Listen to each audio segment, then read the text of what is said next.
Hi, welcome to the new podcast, Getting More Students. And we're your hosts, Alex and Herbert. Hi, Herbert. Hi, Alex. Great to be here. Now, we're going to just go through some quick introductions, and then we are going to talk to you about what the aim of this podcast is and how it's going to help you and the themes that we're going to be covering. So to start off, let's talk about some quick introductions. So my name is Alex Asher. I'm the CEO of LearnCube and live currently in London.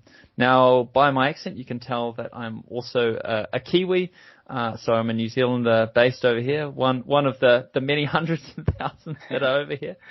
And what LearnCube does is we help online language schools and tutoring companies to succeed online. And we do that with our virtual classroom software and our online school system.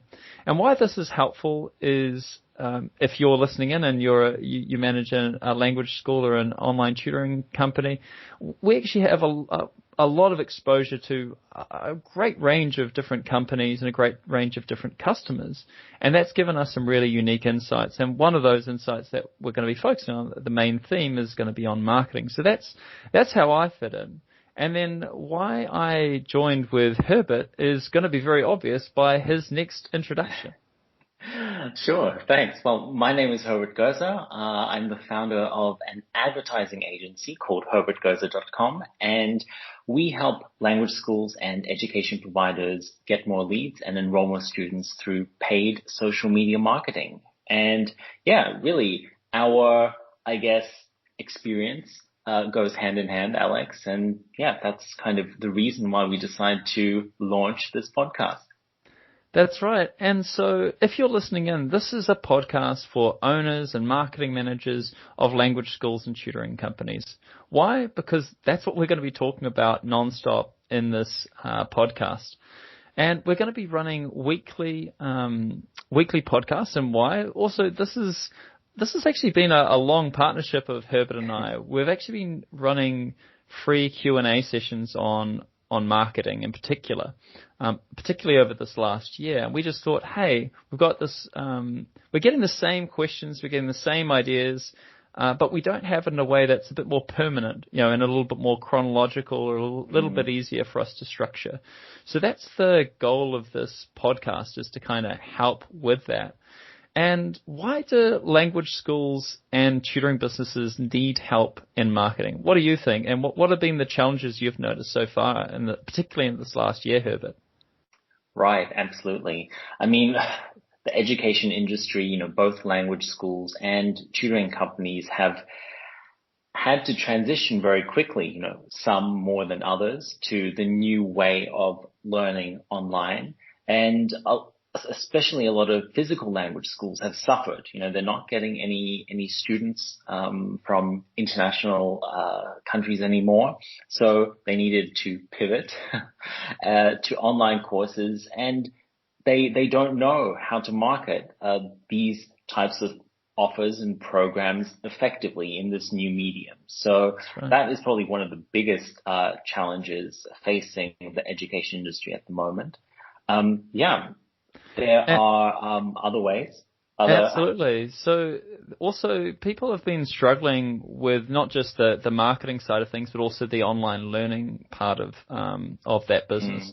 Now, we're not going to be spending too much time in this particular podcast on pedagogy or like how to teach online and how to do that successfully. We feel like there are a lot of resources available for that.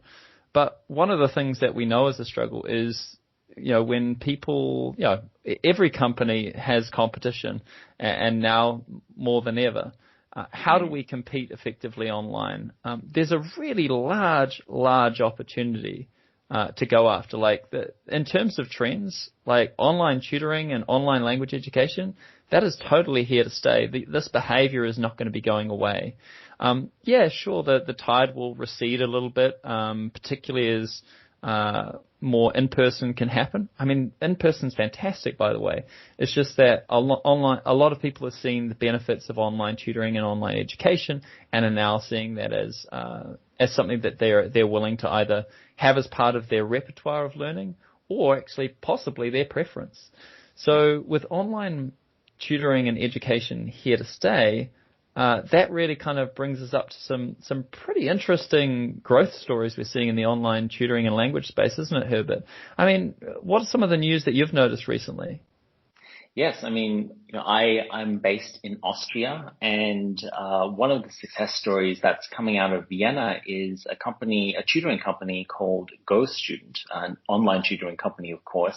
And just last week, they raised 70 million euros to expand across Europe. So, Wow. I mean, that's amazing. It's definitely a signal, right? Like, it's a signal absolutely. that, hey, that a lot of, you never know, but you assume fairly smart people are banking on the Are behind that, yeah. Are behind that and are banking on the idea of online tutoring being a really big thing in Europe. It's already big in the US. It's been big in Korea for a very long time. Absolutely. Actually, even if you look at some of the other kind of big ed tech companies, Duolingo, its last raise was valued at what, $2.4 billion Crazy. US.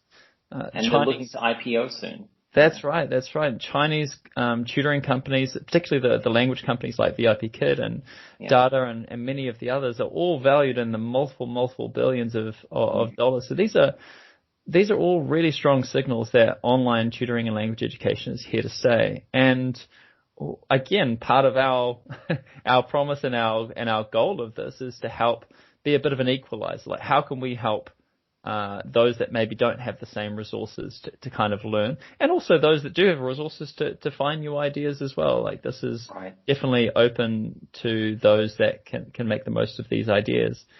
And one of the things that we do know is, if we kind of take the signals of the market and we also look at online tutoring and language education being here to stay, we know that it's also going to be the fastest growing segment. Certainly faster than in person. We know that horse is bolted. And so the kind of key ideas here, what are the key ideas actually you've noticed, Herbert, in terms of what are people struggling with? Right. I mean, most language schools and tutoring companies struggle with, finding out who their target audience is, and instead of trying to target everyone in the world, is really niching down, and differentiating themselves from their competitors. Also, with this move online, they do need a new marketing strategy that is unique, that's cost effective, that uses the platforms available to them, in that space. And one of the great things at the moment, the trend is using user-generated content from students, teachers, and behind the scenes of the school to really show why potential customers should choose them over the competition.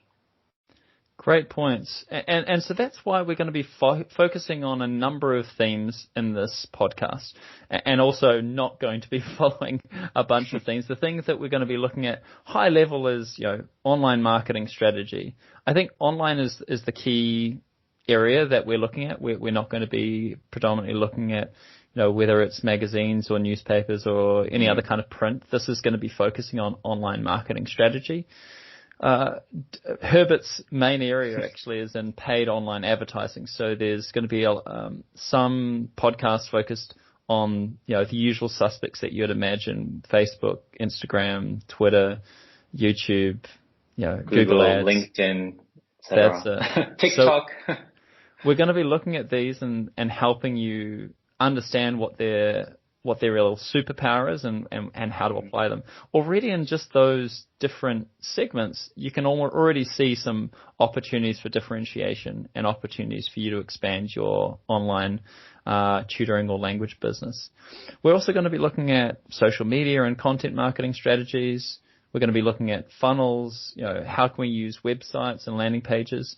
We are going to be bringing experts in as well on these themes. So while Herbert and I have, I think a good amount of experience between us, Herbert has a phenomenal amount of experience in the digital advertising space. There are still going to be some gaps in our knowledge, so we're going to try and find some people to help you and be interviewing those, which I think you'll find really, really interesting. We're going to be looking at how to approach different market categories. What are the main market categories you've seen in the language education space, Herbert? right? I mean, B2C, going direct to the student, trying to acquire them through multiple online channels, but as well as B2B, so targeting companies, providing them with language training or other types of courses, and how to reach out to them. What platforms are most suited for B2B and also for B2C for your target audience. Makes total sense. So I hope you're as excited as we are. Thank you so much for listening into our first ever podcast on getting more students. So what we're going to be doing is releasing a new episode each week. So the key thing I want you to do right now is hit that big subscribe button to this podcast, so you're going to get a shiny new episode in your inbox, or at least in your display. Each week, we're going to be providing some key insights, some inspiration, and some real motivation to take on your online marketing challenges. And you're going to stay updated with the latest trends that are impacting your sector. So again, thank you so much. And Herbert and I are really looking forward to taking this journey with you. See you next week.